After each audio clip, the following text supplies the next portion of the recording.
Once again, welcome to existing members, welcome to Jonathan, and welcome to those who'd like to learn more. So without further ado, let's get on to some wine. Now, I know that some people have white, some people have rosé. We had no idea how incredibly in demand this session was going to be. So I think you have a choice of aperitifs this evening, and I'll let Jonathan talk about both in just a second. I suppose before handing over to him, really to sort of say hello, I'll just briefly mention the background to this fantastic project.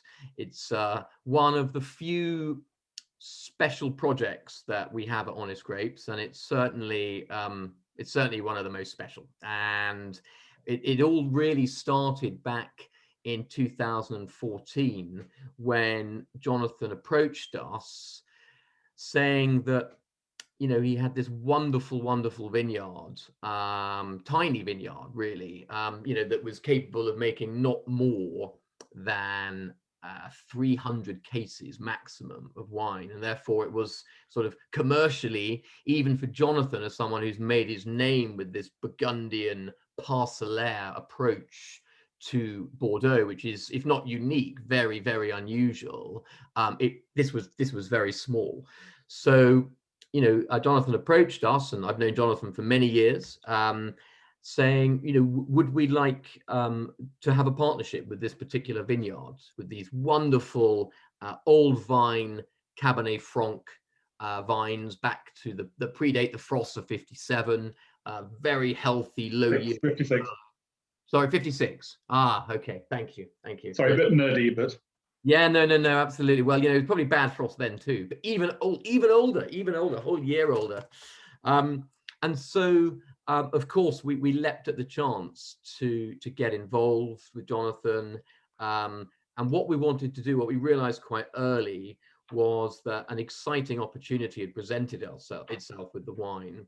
That, you know, rather than just sort of sell it as the allocation model, which Jonathan was quite used to with his operation and winery in Napa, that we would combine that kind of classic, very small allocation model you find in Napa with something a bit more akin to a members club. Obviously, things have been a bit more virtual in the last 18 months, but, you know, we do feel we've got an amazing group of members, amazing base of members, and we're very keen to expand on the community aspect of that when we can. Anyway, we'll be coming on to Pontet Labrie a lot more. So for now, I'd like to hand over Jonathan to tell us a bit more about himself and his way into wine and the fairly extraordinary journey that you've had from your beginnings in the mid-90s to where you are now. Jonathan, thank you very much. Thanks, Tom. Well, you've got a few people who I've met, so I'll try and speed it up a little, otherwise they'll start to nod off or go off and put something in the microwave. Basically, I do not come from France, obviously. Sometimes I say that because when I was in America years ago, and I was doing a wine dinner for about sort of 80 people or whatever, and I'd been banging on all evening, and this woman came up to me at the end of the dinner, and she said, "You know, your English is really very good, but really slowly." So she hadn't actually got the message, but basically I'm one of few English people in St Emilion. I got there in '94, having sold an oil business there that was involved in services to the oil and gas industry. I had a 4-year restraint of trade when I sold it and went down to Cahors, which is just south of St Emilion, in '92, '93. And I went to a dinner party, and there was this English vigneron who made the wine that was served at the dinner party, and it was very nice. And I wasn't doing anything other than, you know, sort of drinking a little earlier in the day, which you do when you're on gardening leave or furlough, as they call it in this country, I think. So I said, well, I'll work with you. And I worked with him for a year for free, and he taught me to make wine, and fairly quickly realized that Cahors was not the sort of center of the wine industry and Formula One in France, but that just up the road, 2 hours, I was in Bordeaux. So in Bordeaux, you basically have, as everybody knows, left bank, right bank. The left bank, very large properties, beyond my means to purchase anything. But St Emilion, the average size in those days was about 3 hectares. And I bought Chateau Tessier, which was a pretty house, but was actually all black. If you see behind Tom, that's the house. And there we go. And it was 5.5 hectares, pretty grim. One member of staff who I fired within a month, and managed to take on managed to get, because my estate agent went to school, same school as the guy called Gilles Pouquet, who was the onologue for Cheval Blanc, consulting onologue, and also Figeac and a few others, Canon, and managed to get over his waiting list and onto his list. So we started in a good way. We started employing people, and then in '96, I had a house just around the corner from here. When I say just around the corner, I mean non-virtual, in London, and sold that and bought a parcel of land which has become Le Dôme. And this year we're going for it to become a Premier Grand Cru Classé, with this new winery that's built by Lord Foster. It's the only other project he's done in Bordeaux. The other one is Chateau Margaux. So we feel fairly pumped about the direction in which our single vineyards are going to go and where they're going to be made. They were made temporarily in the car park last year, just so that we could make sure we didn't screw up on the law of applying for this Premier Grand Cru Classé. So basically, in the meantime of all of that, when in '96 I bought this piece of land next door to which the French call Touch. Touch is Angelus and Chateau Angelus, and it's mainly Cabernet Franc. I actually thought I was buying Merlot, but I'd only been 2 years in the business, and it took about 6 weeks for my vineyard manager to turn around and say, "Jonathan, you bought a ton of Cabernet Franc." So I'm pleased to say that Le Dôme is the biggest expression of Cabernet Franc in Bordeaux, and it's really made its name slightly because of that. But essentially, the sort of full-up grape variety on my side of Bordeaux is Merlot, and all the other wines that we do are essentially Merlot-driven. And Merlot works very, very well on clay of limestone, which is what we have in St Emilion. St Emilion, basically, you have the côte and the plain. The plain is a lot of wine, and that's where Chateau Tessier is. And we produce a wine there called Chateau Tessier, which is from Chateau Tessier, which is the biggest mark in St Emilion. We have about now 50 hectares which go into that, which is quite a lot for St Emilion Grand Cru. And we have 10 hectares up on the côte, of which 1 hectare is devoted to the wine we're going to taste this evening. I was lucky enough to arrive in St Emilion at the beginning of what was called the garage movement. And what this was basically, it was named after the French equivalent of Robert Parker, who's a guy called Michel Betin, was asked what he thought of these micro cuvée wines that were, Le Pan and Valandreau, Le Dôme, La Mondotte. And he said they're so small they could be made in a garage. And he wasn't actually really saying it in a very nice way. He was basically being rather, sneery about the whole thing. But the rest of the world thought the garage was kind of cool. And, it was the same time as garage music and that sort of thing. So we had a little bit of an Anglo-Saxon love thing going on. And we did a lot of over-the-top things, some of which I feel embarrassed about now, in that we were charging quite a lot for our wine. In 2000, Le Dôme, I think, was the same price as Latour. Latour has gone a little north since then, but we were getting quite a good price for the wines, and therefore it allowed us to completely experiment on anything under the sun, which include double sorting, which is now it's virtually standard in all fine wines. pumping oxygen into barrels, kicking up lees, which is Burgundian, but mainly with white wine. With red wine, you get reduction. So by pumping in oxygen, you get rid of that. And lots of sort of double oaking and very big fat wines done with very low cropping. And that's what actually people wanted, and particularly a guy called Robert Parker, who unfortunately is not very well at the moment. Bob gave our 2010 100 points.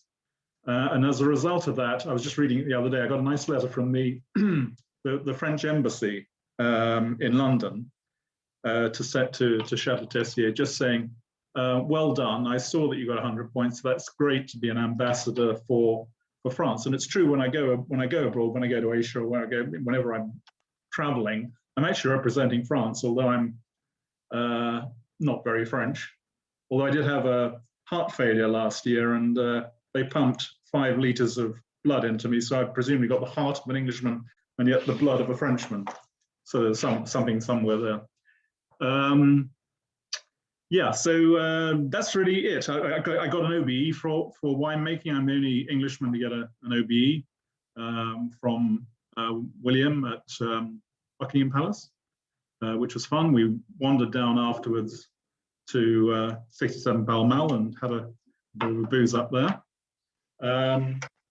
It's culminating really in this application to become a Premier Grand Cru Classé, which will change our image. Having been an outsider from the beginning, we're now, as you get older, you want to sort of, I don't know, join this club. Don't you? Yeah, you've done your days of being a rebel, and now you want to be, a well-accepted member of the establishment. Yeah. Yeah, that really sounds dull, but yeah. a little bit of that, yeah, basically. I don't think you'll ever be that, Jonathan. But for those of us who are terribly thirsty, could you just talk us through, just quickly through the Pezat Rosé and also the Nardian as well? Would be great. So okay, well let me go with all of those who have got the Rosé. This is called Pezat Rosé. It comes from Provence. The Rosé you get out of Bordeaux is not bad, but nothing really in the world. I like making wines from areas where they are, we make wine in Napa, I've made wine in Barossa. So for me, the appellation talks first, and thereafter you go to Bordeaux. You don't immediately sort of rock up in Entre deux Mers and buy the wine there. You start with St Emilion, Pomerol, or St Julien, or one of those, and that's, for me, that's the sort of center of excellence for any one grape variety. And in Provence, they really know how to make rosé, and so we make this down there. It's the normal sort of Provençal grape varieties, and this vintage 2020, I think, is the best we've done. We've only been doing it for like 3 years. But I got a divorce 3 years ago. My current partner, who since then only drinks rosé, so I have to produce a rosé because I can't stand the thought of her sitting next door to me drinking something without my name on it. So that's why we have this. But it's great. It's obviously great in summer, but it's got a little more than most Provençals for me, in that it's quite chunky. It's crisp. It's very pale, as you can see. Yep. So it meets all the requirements, but just a little more pumped up than a lot of Provençal can be. So you could drink, you could eat a meal with this rather than just getting drunk on your roof terrace. Yeah. Skål. Well done, Skål. And on to the Nardian as well, for those lucky enough to have that. Not me, unfortunately, but yeah. Yeah, so the Nardian is basically the logo in a weird way. The logo I based on, generally we do our logos fist after dinner. And this one is the OBE, actually the star of the OBE, which I weirdly did in 2000. So it's kind of, the reverse of reality. But basically, I said to Gilles, the consultant, why doesn't anybody in St Emilion make a white wine? And he said, in the sort of garage style, that is to say, crop it down low. This is cropped at 3 bunches to the vine, which is really not a lot. A lot of white wines would be sort of 8 bunches to the vine. So we're not really asking too much from it. And it's basically the classic Sauvignon Blanc, but it has an amount of muscadel in it. Muscadel is a cousin of Viognier, so it's slightly more aromatic, more peachy, and quite substantial. It's vinified only in oak barrels. We take them out fairly quickly, sort of May, June, and you get this kind of pumped up white. We only make 250 cases for the whole world, so which we sell in 6-packs, so 500 cases. And normally on a tasting, I would taste this at the end, which is a Burgundian thing, because sometimes if you're doing a tasting with your mates, it's quite nice to, if you're having lots of reds, it's quite nice to finish with a white so that it kind of refreshes your palate. I mean, you could do it with a beer, but you know, white wine's probably in keeping with the thing. Gin martini does the trick. But yeah, the classic post Bordeaux tasting tradition of a small Alsace beer as well is highly recommended if the Nardian is not to hand. Brilliant. Thank you, Jonathan. So moving on to the meat of the matter, onto Pontet Labrie. Obviously, I gave a well, probably not as brief as I should have done sort of introduction, mainly because obviously it's our project and we're very excited by it. But you mentioned, well, maybe I mentioned this sort of Burgundian parcellaire approach, and you certainly talked about that as well. I think this is something which, when we move to Pontet Labrie now, is worth unpacking generally about your wines, because it is very unusual in Bordeaux, for those who aren't aware, to make well, quite a lot of labels in very, very small quantities. You know, typically you would make 20,000 cases of, or maybe not on the right bank, certainly on the left bank, 20,000 cases of wine from the vineyards that you own. But, you know, Jonathan, I think, you know, post the garagiste movement, you've consciously moved to this Burgundian approach to terroir. So maybe when we move on to Pontet Labrie 15 now, take us through the idea of terroir in St Emilion. Okay. Well, just an overall thing is basically you have the coat, which is like Mayfair, and then you have the plains, which are like sort of, I don't know, Battersea in the olden days. Battersea's very grand now.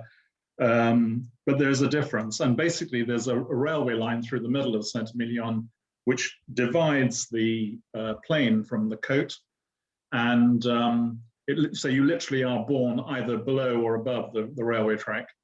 And I got to know this because when I used to take the kids to school in the small Catholic school at St Emilion, used to drive up 5 minutes, cross the line, drop the kids off.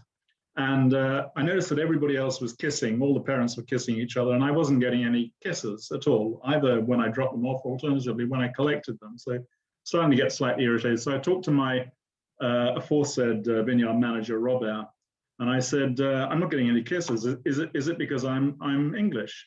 And he said, no, it's not because you're English. He said, it's because you live on the plain. So there's snobbery everywhere in the world, including very much St Emilion. Anyway, that's the beginning of terroir. The difference essentially is the plain is relatively sandy, and maybe not in a good way that sandy like you get up on the Murdoch. Sandy as in going towards riverbed stuff, but it still makes nice fruity, plumpy wines if vinified correctly. On the coast, we were lucky enough during this period of the garagiste, there was land available and parcels available to purchase. And we were buying them at this is going back now for up from through to 2008 was the last piece of land we managed to get hold of. before a lot of money came in. So for instance, at Le Dome, my next door neighbors are Chanel on 3 sides and Chateau Angelus on 1. LVMH are in the area. These are people that don't need to go to see a bank to borrow money. They just basically purchase something. So the value of real estate in St Emilion is unbelievable in the period of time I've been there since 96. In 96, we were buying Le Dome at about $250,000 a hectare. I just had word that the sales gone through of Beausejour de la Garosse, which is literally 100 yards from us, 7.5 hectares at 10 million a hectare. So euros. So life is a changing down in our neck of the woods. It's no longer, perhaps sadly, a scenario where local vignerons can purchase additional land. Essentially, the people that are able to do it are LVMH, Chanel, and anybody who makes porcelain down the road or whatever. Get back to the terroir. Sorry, I keep going off these tangents of blue makers. No, all good, all good, all good. Buying Rotterberth and owning Clos Forte. Not in any way jealous or anything like that. So basically up on the coat, you have Clairvaux limestone with certain aspects of what the French call crasse de fer, which is iron deposits. And the clay basically takes the moisture in, and the limestone is like a sponge, so it retains moisture. Like all serious appellations in France, we're not allowed to do watering or irrigation. So therefore, God's return on that is to give us limestone. So limestone retains water and it seeps it out during the summer so that we make generally bigger wines than you would expect. And moving on to the 2015 Pontet Labrie, which is the very first vintage to be made from the vineyard. And I mean, it was, again, talking of God's intervention, at least, if you're going to introduce a new single vineyard wine onto the market, then there isn't really a better vintage than 2015 for the right bank, certainly, to have done so. So started with a bang for sure. Everyone should have this in their glass now. But tell us about the 2015 vintage generally in St Emilion and for Pontet Labrie too. Yeah, it's very hard for me to talk about a vintage without comparing it to another vintage, which is very much the sort of the whole point about Bordeaux and why you bother to spend money on it or whether you wouldn't. The wonderful thing about Bordeaux is that, and other appellations in France, is that you're buying on the vintage. You're obviously buying names, but you're buying on the vintage. And these two vintages, 15 and 16, are really comparable in that they're great vintages. So you're looking at sort of 2009, 2010 when you look at these two wines. You can go back in time, but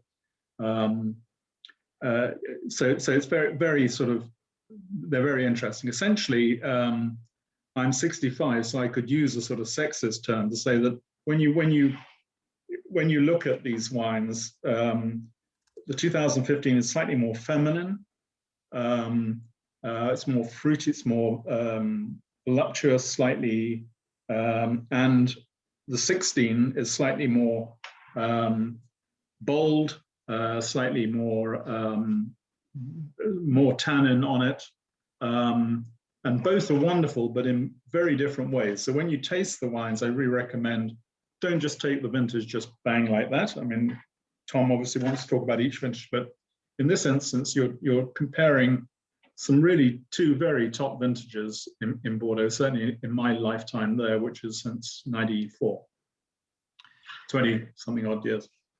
By the way, sorry, for Kirsty and Mark, who've just joined us, this is the 2015 Pontet Labrie, which I think, Charlie, you'll tell me should be wine number 2. Yes? Lovely. Perfect. Correct. Yeah, wine number 2. Yes. Perfect. There we go. Splendid. Thank you for joining. Thank you. Yep. So yeah, 15 and 16. The question I have actually for you, Jonathan, is that I think 15 has been, largely, i.e. universally recognized as being, a great vintage on the right bank, and a great vintage in the south of the Medoc. So Margaux and Pezat and Grave in particular, a few highlights in St Emilion. Now 2016 is getting a huge amount of press right now. I mean, right now it's a vintage everyone's talking about a lot, and there seems to be more diversity of opinion over whether it's a right bank, left bank vintage. Of course, it doesn't have to be one or the other, and you are duty bound to say it's a right bank vintage. But well, it's the right bank rather than the wrong bank, I think. Exactly. But if you were to, I mean, obviously everyone has the wines in front of them, but not huge measures, and we'll probably swig them quite fast. But yeah, I noticed that. Yeah, how would yeah, the 50 ml samples means we can get a lot of people on the call out of a few bottles, but it goes quickly. Next tasting we do, everyone, club members especially, I promise you we'll have full bottles, so long as it's in real life rather than virtual. But Jonathan, what would you say are the sort of the key differences between 15 and 16, maybe in terms of how the vintage played out in the vineyard rather than in the wine itself, which people can taste? What were the differences, would you say? Well, both vintages were as Greta keeps telling us, the vintages in Bordeaux are getting warmer and warmer and more reliable from the point of view of winemaking. And by that, I mean that we get very good summers. And in both of these instances, you had that. And the differences really are the time you got rain. Most people, when you talk about rain and wine, making wine, assume that the last thing that anybody wants is water. And this is not true. You want water, but you want it at a certain time.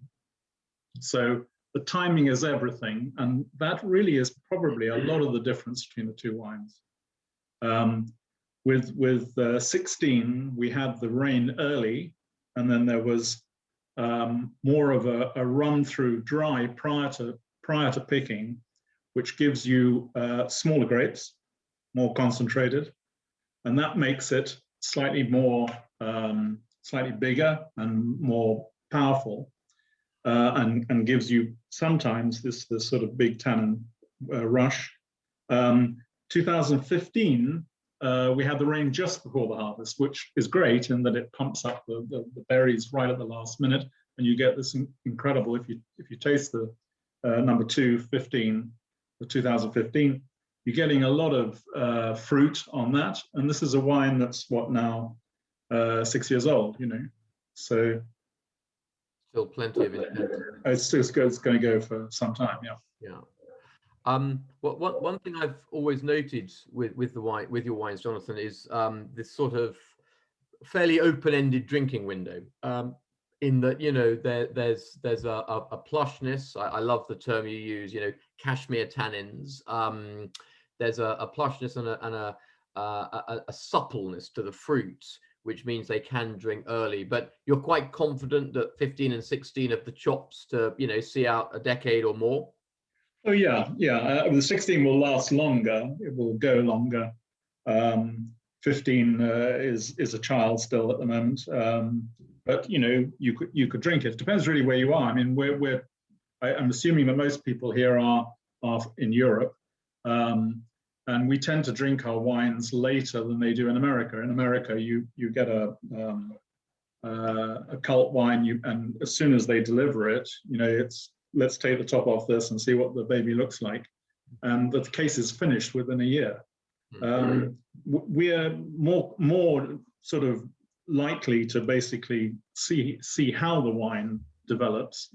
But I think that St Emilion tends to generally drink earlier than the Medoc. Right. And But now, if everyone hasn't already moved on to the 16, now is the time to do so. We've talked about both vintages, so whilst you're enjoying the 16, those of you who have been reticent in getting it down you, we will maybe move on to the 17 vintage, because this, I think, for me and for a lot of commentators, a lot of people generally, is a very misunderstood vintage. I won't go so far as to say underrated, because I think people know that when it was good, it was very good. But it was clearly, to your point about the solar vintages that we've seen with 15 and 16, it was obviously a vintage of a very different character. So take us through 17 as a vintage. Well, there's a sort of there's a sort of comprehension about anything that ends in 7. In Bordeaux, coming out of Bordeaux, that tends to say that it will be a lighter vintage. And it's not strictly true. This vintage, for instance, I think compares well with 2012. And however, in a vintage like 17 or 13 or some of these vintages, you really have to choose the winemaker that you like and not end up with, for instance, a vintage like 17 or 13, you would not buy the second wine of or I would recommend you don't buy the second wine of any chateau that you love. Just buy less of the top wine, because all of the best stuff will go into the top wine. But people have come to expect from us low cropping, and in a vintage like 2014, low cropping sees you through. What you probably will find that this 17 will drink earlier than the 15 and 16 that you've just tasted. That doesn't mean that it's worse or whatever. It just means that you can drink it earlier. So, generally, if you see a 7 on Bordeaux at the end of a Bordeaux number, drink it sooner than later. That's a huge generalization. But, No, I remember the En Primeur campaign. One of the sort of strap lines was, it's not another 7, basically, or a 7 yes. not in the mold of 7. I think the thing which I have heard a lot from clients in the run up to the vintage and subsequently was, frost, terrible, must have killed everything. So how impacted was Pontet Labrie by frosts? We were good on the coast. We were lousy on the plain. Massive hits on 17 in terms of production. There are 2 vintages really where we've been hit on the plain heavily. One was 2017 because of frost, and the other one was 2020 because of mildew, which was very aggressive. But this was specifically on the plain. Yes, this wine is from the Côte, obviously. It's from right next door to if anybody goes to St Emilion, the roundabout at the top, just come off it about 50 yards, and that's where the vineyard is. So this is right at the top of St Emilion. Whilst we're on the all-important question of weather, Sid had a comment here about, could we talk a bit about the rain and dry period around 2017? So frost aside, what else did you have going on in 2017 that has affected the wine, good or bad? Well, the summer wasn't as dry as the previous 2, but I don't remember it being a problem with hail or anything else like that. So it's just the nature of the vintage. Essentially, what you get in the glass is outside of the winemaker's style, is really a reflection of the weather during the year. The terroir is the same. The only other factor would be you get a click on 1 year on vines. So if you've got very young vines, they become really quite interesting at 8 years old. And then they start to tail off for about another 5 years. Luckily most of my vineyard is is dates back to 56, which was the year of this frost that we had in 56. It was minus 20 or minus 30 or something awful. Obviously, I wasn't around, or I was around for 1 year, but not necessarily in St Emilion.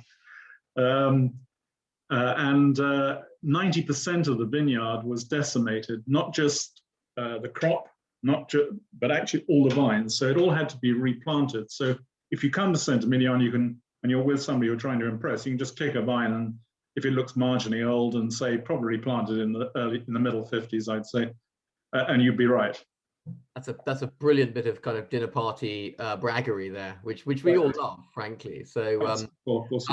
and Jonathan, you know, you mentioned there again the sort of terroir, but also how, you know, you are specific to the vineyard in this instance, and that's one thing that we've really enjoyed with Pontet Labrie, is that of course one looks for consistency in the wines you love, undeniably, but at the same time, by being a single vineyard wine and a pretty small one, you know, you do reflect fundamentally the character of the vintage, and I think that gives you a nice and varied expression of what the wine can do in a way which sometimes it's sometimes clearly the point of Bordeaux is to produce as consistent a style and type as you can every year. Whereas what I like here is that, you know, the 17 vintage is an earlier drinker, but it's very, very charming. It's also it's really good, and it's noticeably, you know, 0.5% less alcohol as well. So it's, you know, this is a lunchtime Pontet Labrie rather than a dinner or cigars Pontet Labrie. So that allows you 3 bottles in the day, does it? Exactly. Yeah, exactly. With a half for breakfast. No, it's showing really well, really well. Yeah, and just to pick up on your single vineyard terroir bit, you know, the thing about Bordeaux is that Bordeaux has always talked about how wonderful its terroir is, and in reality, that's not strictly true, because the way that there was a consulting oenologue in the sort of just after the war, and he encouraged the first growths, particularly on Medoc, to make first and second and third wines. So in other words, you'd make a selection of your best blocks that you have, or parcels, and from the wine you would choose what goes into the top wine. And if it was a great vintage, you'd make more of it, and if it was a lesser vintage, you'd make less of it. And therefore, in reality, it doesn't matter where the grapes came from. You're just basically taking the best blocks, which is fine. But that is the way that it functions in Bordeaux, even down to 1, 2, or 3 wines from the same chateau, like Latour or Lafite or whoever. This, I think, is particularly for people who like Burgundy. This is quite an honest way of making of showing over a period of time. And in this time, you know, we're talking about 4 years, which is fun. On the basis this for us is still a new project. That's what excited me when I met Jacques Tiempong of Le Pen for the first time, and you know, what he was everything he was doing was going into that wine. So there has always been fluctuations in Le Pen and single vineyard wines as you get in Burgundy. Perhaps less fluctuation sometimes with wines from Bordeaux. So I think that's the great thing, is that what you're getting, you know, sort of an honest production from a specific vineyard. Which is why, of course, it has honest grapes on the back of the label. I thought of that. I thought that was such an awful name. You've really worked on this. This is very good. This is excellent. Moving on to the 18, so we leave a bit of time for questions and a few comments and stuff. I remember when we tried this last with you on your roof terrace in Chelsea, and you were very pleased because you just got the Mick Jagger pictures, which were behind you where you are actually sitting rather than the pool. Does that mean I'm embarrassed about my kitchen or something? Yeah.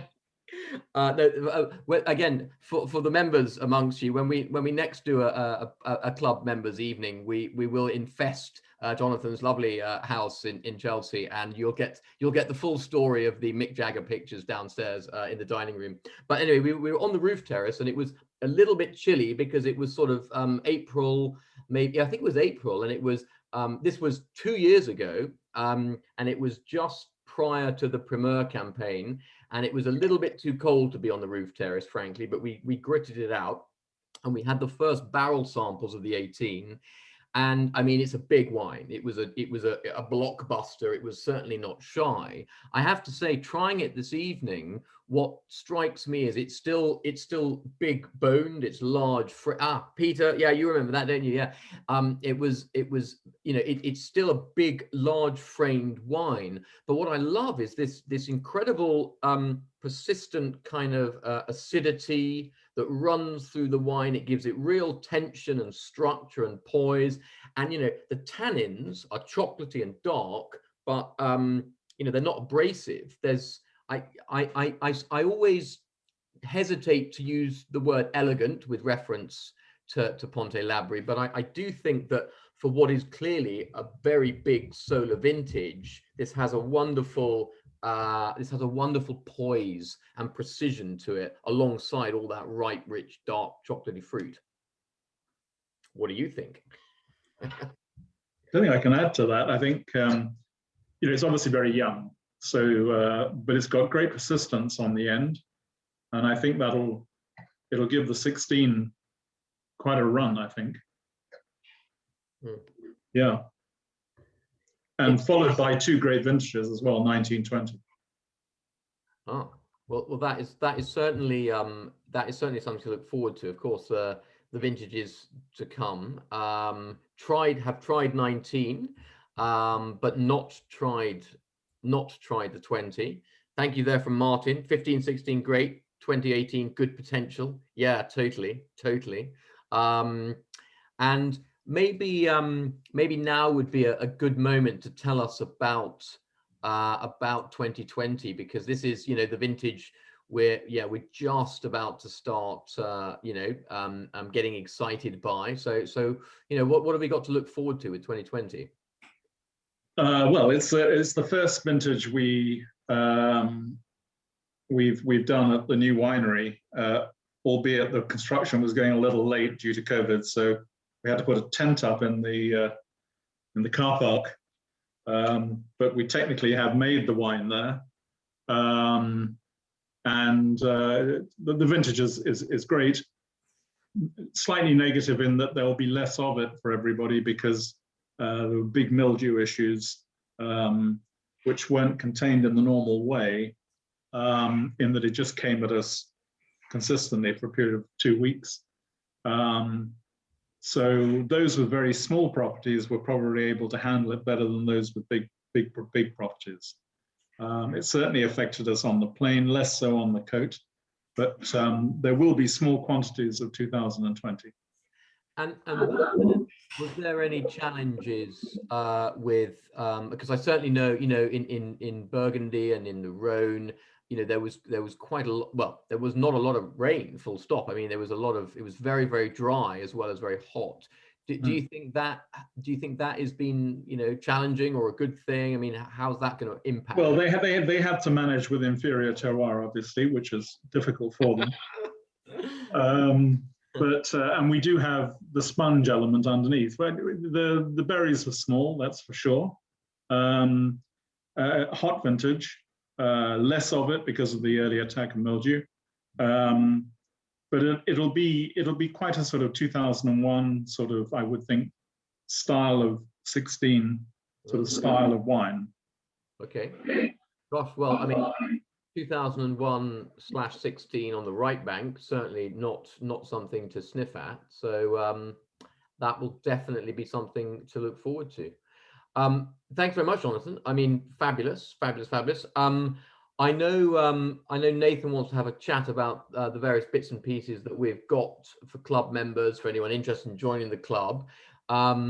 Maybe just before, in fact, why don't I pass over to you, Nathan, to tell us through that? Yeah, thank you, Tom. But before we do that, Jonathan, because so many people in Club Pontet Labrie also have 2019, which obviously we're not ready to taste yet here. Can you tell people something about the Pontet Labrie 19?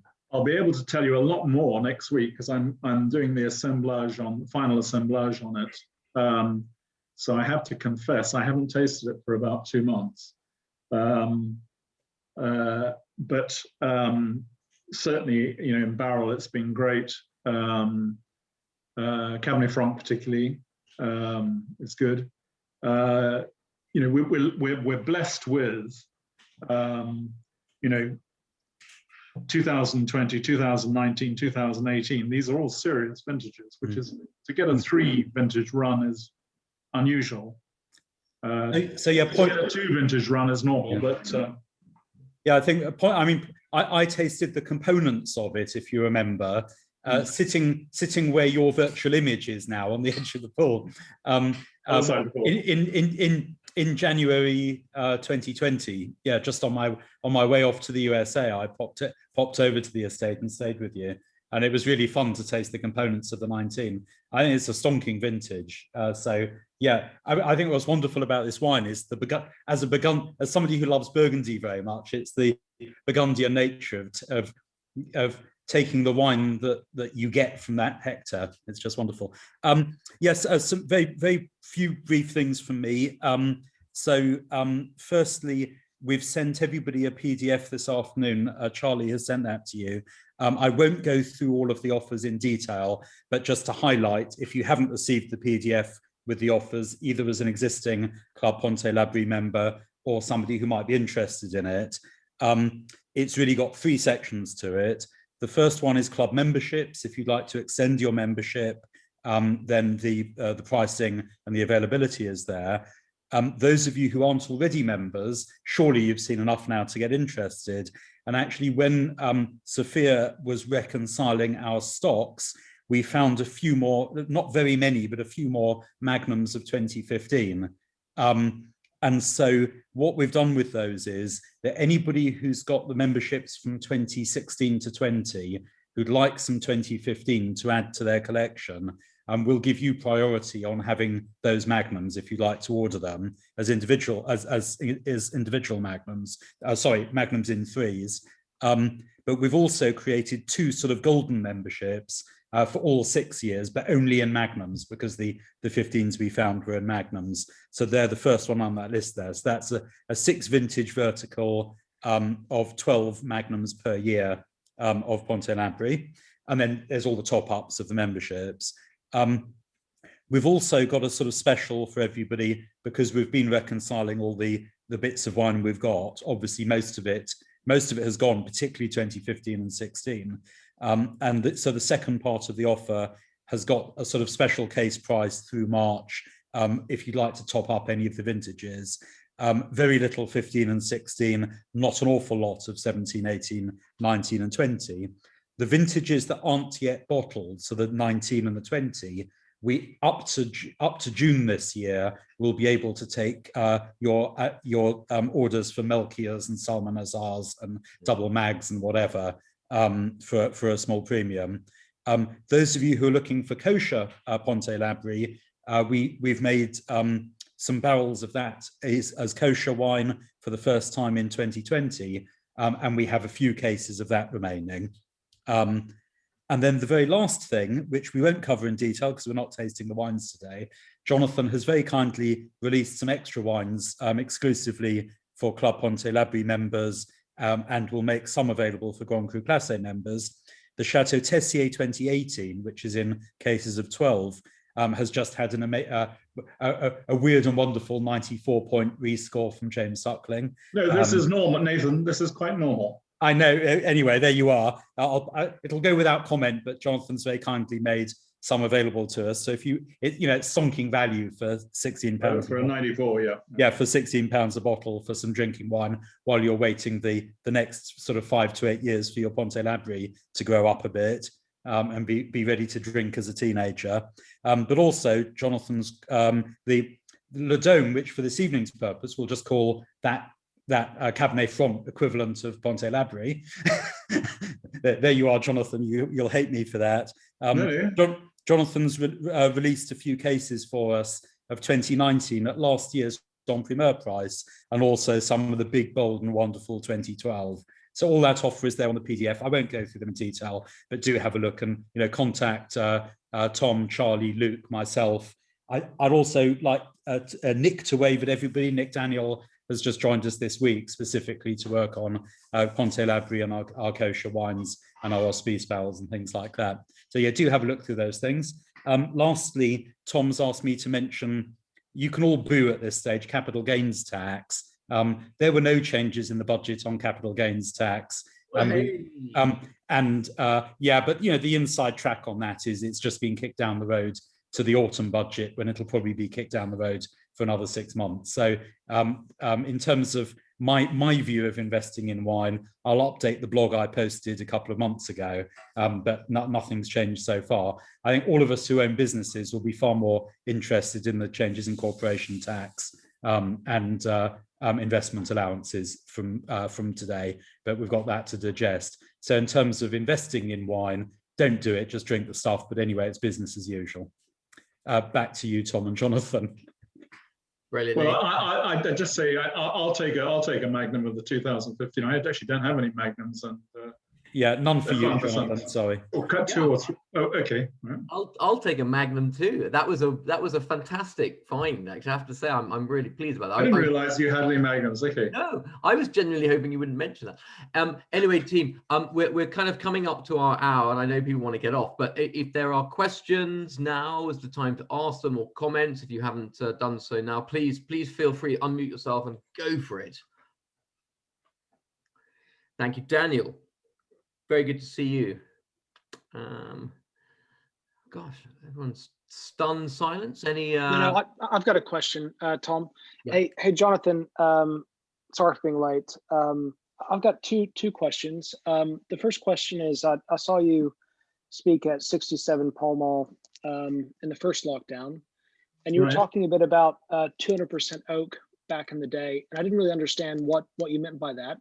That's question one. And then question two is, up on the plateau where you are, you may have covered this, but is that where you have kind of, is it a hard limestone type soil? Can you just walk us through what's there in the soils? That'd be great. Thank you very much. Okay, so on the first point, this is during the garage period. We don't do this anymore, but it was a scenario where we were making very, very fat wines by very low cropping, 4 bunches to the vine. And what we would do is do the malolactic, which is secondary fermentation. So in other words, you do primary fermentation. And normally, a lot of people would do the fermentation, secondary fermentation in barrels, which is where you get malolactic. It changes the wine from tasting like apples to tasting like milk, hence malolactic. And we used to do that. We still do now. We do that in barrels. But when that finishes nowadays, we put it back into the same barrel. And in those days, we were receiving so much cash for the wines that we were putting them back into another set of new barrels. So the barrel manufacturers loved us because, a barrel is about 800 euros a pop. And we were buying a lot of them. And it was really just to make the wine as oaky and that was the style. The garagistes were really like a fashion movement, and like everything in fashion, it goes out of fashion. So we replaced the out of fashion with single vineyards in the early 2000s. But until then, really the garage movement was a very exciting period, and I'm really pleased to have gone through it. But like some of the things you do when you're a teenager, you don't necessarily want to keep being reminded of it, sort of thing. On your second question, which was to do with the limestone. The limestone goes back years and years. It's phenomenal. It is hard. It can be soft. It depends. We have a wine we produce called Les Astries, which is the French call limestone calcaire. And this is calcaire astri, which is the hardest form of limestone. Has little fossils of star fish in it. And then you have softer limestone, which tends to be around. So where this is coming from tends to be slightly harder limestone than, for instance, Le Dome and what we call the coast, which means you're sort of looking at the sun. The plateau is on the top, and this comes from the plateau, and Le Dome tends to come from softer limestone. Our next door neighbor, Bel Air Melange, has all of these huge caves because they cut out underneath the limestone that makes all the pretty houses on the top in St Emilion. So all the yellow houses are made out of the stuff that they dug out from underneath, and that's where the Jacobins went and hid during the Revolution, and wine was bricked up so that the Germans didn't find it during the war. Anyway, Christian Moex, who was involved with Petrus, bought Bel Air Melange, and the digging out has made the chateau unstable. So he's been pumping cement into there. So at some stage, it's going to be interesting to see what clay over limestone over cement actually produces as a new terroir. But I know that somebody was with him, and every time there was this huge thump, he would say, "That's another 8,000 euros terroir going in there." Great. Does Thank that you answer, very I hope much. that answers the question. Yeah, no, it does. Thank you very much. Jonathan? Go, Martin. Yeah. Just a quick two questions. One is, how do you congratulations, by the way, on the new winery and Norman Foster and all the rest of it. We're stoked. What would the implication of that be, do you think, on the kind of wines going forward, is question number one. And question number two is, there's been a lot of talk about barrel size, oak barrel size, and obviously, oak imparting on the wine and going to larger barrel sizes, and some people going to concrete and all the rest of it. And just want your view on that and what you're doing going forward in the new winery, what kind of size barrels, and what your view on the kind of imparting of oak is on the wines going forward. Sure. Okay. So the first question was about the winery. So the winery is like a complete dream for somebody like me. This is a winery that I've never been involved on a project. I've done a lot of construction, but it's been sort of, renovation or additions or whatever. This with Foster's becomes a completely different sort of project. And it's very big in size. Luckily, I have a very nice partner. And we're spending a lot of money on this. It is completely in Cru Classé area. I was reading David Peppercorn, written in 1982, and he wrote about the parcels around the, we took a ruin and knocked it down and replaced it with this winery, which we're building. And he said, this is the only non-Grand Cru Classé in the whole area, in an area surrounded by Cru Classés, which is true, Premier Cru Classés mainly. And if ever Monsieur Gouteron, who was my predecessor, ever decided to buy some oak barrels, then there's no reason it shouldn't become a Cru Classé. So that is our endeavor at the moment, is to do that. It's basically on 3 levels. When you come into the top level, which you go by going round, and there's a dome, as you would imagine, on the top, it's the only winery, we believe, in the world where you actually can stare down and watch people making wine from the sort of visitor area. It's not open to the public. It is open only to people who know us, which obviously includes you guys with introduction through Tom and etc. But the view from the winery is, if you're into wine, is almost pornographic. It's you have Angelus on the left, you have Quintus on the right, you've got Canon straight in front, you've got Beausejour, Differ-Lagaros, Becco, Berliquet. It's just unbelievable. And the way that Foster's done the building is basically a 360-degree panoramic. So, and there's a bar there, and you can sit at the bar. It's behind me. It's behind me. Back. Sorry, it's a bit small, the picture, but there you go. That's the way it looks. Yeah. Yeah. So that's on the winery. The second one was about the repositioning. Barrels, size of barrels. Size of barrels. Yeah, a lot of people are experimenting, including Ponticane and with eggs and that sort of thing. We haven't done that. We've stuck with barrels, but we're using less of them. So whereas we were using 200%, as was stated, we now use about 80% new oak and 20% one-year-old oak, in other words, from the previous vintage. So this has made our wines, we think, much more balanced. We still have affinity with traditional 225-liter barrels. We just increase the number of makers that we buy, tanneries that we buy from. But for Cabernet Franc, for instance, the main one we buy from is Demtos, because that really works. It's one of the few barrels that, instead of imparting vanilla, tends to impart spice, and that's good for Cabernet Franc. Not so good for Merlot. You essentially want vanilla as an add. Brilliant. Thank you very much, Jonathan. There was a couple of questions, comments regarding visits out to, well, the St Emilion, the Chateau, to Chateau Tessier, to Winery. So Cade and Charlie, watch this space. I think there's a lot of, God knows, everyone wants to go, everyone wants to leave and go somewhere else, frankly, right now.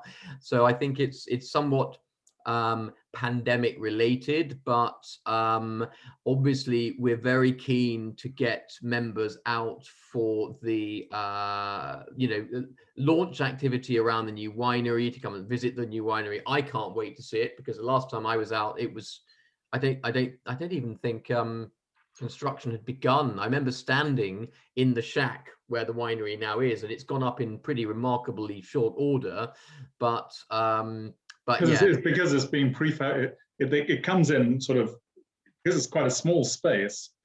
The walls are made in Zurich, and the wood is made in Spain, and that's the way these guys now operate. Rather than actually imagine, whenever I do construction, it's with the guy down the road. This is stuff, lorries coming in, and suddenly you go there the next day and something's gone up. Which was made somewhere miles away. Maybe just before we kind of conclude things, we're running over a touch, but I'm sure people don't mind. The actual story of you meeting Lord Norman Foster and stuff down in Spain and talking about the winery. I just think people who don't know would love to know how why on earth is Norman Foster building your winery?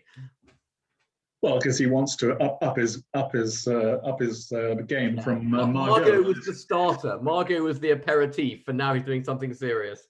Well, he's doing us from scratch, which with Margot he was doing a bit of scratch and also a bit of other stuff, but renovation.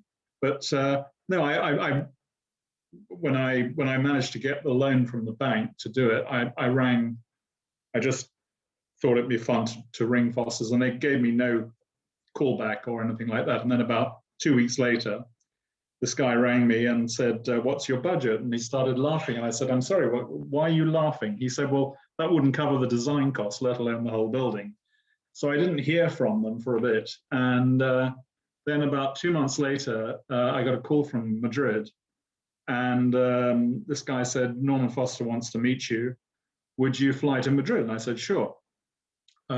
Still with the original budget in mind. And I had an hour and a half with him directly, which is quite good, because some of his clients never get to meet him. But he just got a thing about, he likes the wine business. This is a very small project for them, although for us it's a huge project. But he's taken a lot of interest and personal time, in it. So it's great. Unfortunately, the budget has moved up a bit. Yeah. And did you ever get the napkin with the original design that he scrawled on it or not? Is he going to give that to you? It wasn't a napkin. It was he was scribbling away in his book when I was talking to him, and I wanted to sort of hold over and rip the pages out, but I've been promised the pages signed. So okay. Cool. But it's amazing is that the building is exactly as he designed it in front of me the first time I met him. Yeah, that's pretty awesome. Awesome. Brilliant. Jonathan, thank you so much. Thank you so much for your time this evening. Thank you so much, current members of Club Pontet Labrie, potential members of Club Pontet Labrie, please get in touch.